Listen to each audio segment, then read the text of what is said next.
क्या आपके फेसबुक में भी गंदी वीडियो या फाहिश वीडियो आती है जिसकी वजह से आप ना खुद फेसबुक को ओपन कर सकते हैं ना कोई बच्चों के हाथ में मोबाइल दे सकते? अगर हाँ तो इस वीडियो को आखिर तक देखें। मैं आपको ये तरीका दिखाता हूँ जिससे आप फाहिश या गंदी वीडियो को आसानी से बंद कर सकते हो। तो आपने यहाँ ऊपर राइट साइड में अपने आइकन पर क्लिक करना है, फिर आपने स्क्रॉल करना है और यहाँ सेटिंग एंड प्राइवेसी के ऑप्शन पर आपने क्लिक करना है। उसके बाद आपने फिर से यहाँ पर सेटिंग के ऑप्शन पर क्लिक करना है। तो आपके सामने कुछ इस तरह बहुत सारे ऑप्शन दिखाई देंगे।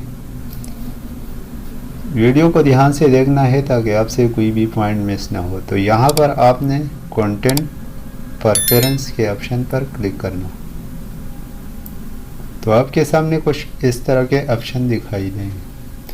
तो यहाँ सबसे ऊपर लिखा है पॉलिटिकल कंटेंट, दूसरे नंबर पर लिखा है सेंसिटिव कंटेंट। तो आपने इस पर क्लिक कर देना है।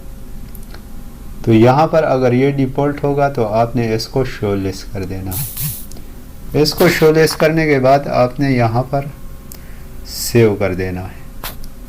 तो इस तरह करने से आपके फेसबुक में गंदी वीडियो आना बंद हो जाएगी। तो ये बहुत ही आसान तरीका है। अगर वीडियो आपको पसंद आई है तो हमारे चैनल टेक्निकल मोहम्मद यूनुस को सब्सक्राइब ज़रूर करें। शुक्रिया।